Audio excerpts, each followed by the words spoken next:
আসসালামু আলাইকুম। আবারও চলে আসলাম ছোট্ট খামার থেকে। আলহামদুলিল্লাহ, আমি আমার ছোট্ট খামার নিয়ে প্রতিনিয়ত ভিডিও দিই, যেহেতু আমি একজন উদ্যোক্তা।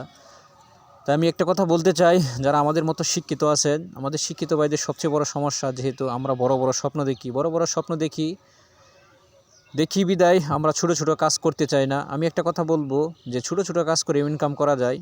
তাই আমি পড়াশোনার পাশাপাশি আমি একজন উদ্যোক্তা, যেহেতু আমি একজন ছোট্ট খামারি। আলহামদুলিল্লাহ, আমি ছোট্ট খামার করে লাভবান। তাই আমি বলবো যে ভাই, আপনি যেভাবে কাজ শুরু করবেন, যেভাবে চাইবেন সেভাবে কখনোই করতে পারবেন না। প্রথম অবস্থায় আপনি যেভাবে শুরু করবেন, আপনার কাজ নিয়ে অনেকেই অনেক কিছু বলবে, তাই শুরুটা অনেক কঠিন হয়। যেহেতু আমাকে অনেক কিছু বলেছে, তাই আলহামদুলিল্লাহ আমি মোটামুটি লাভবান। যেহেতু আমি বছর শেষে আমার ছোট্ট খামার থেকে 4 থেকে 5টা বাছুর বিক্রি করতে পারি। এ হচ্ছে একটা বাছুর। বর্তমান যদি আমি বাছুরটা বিক্রি করি, তাই বাছুরটা 45 থেকে 50 হাজার টাকা বিক্রি করব।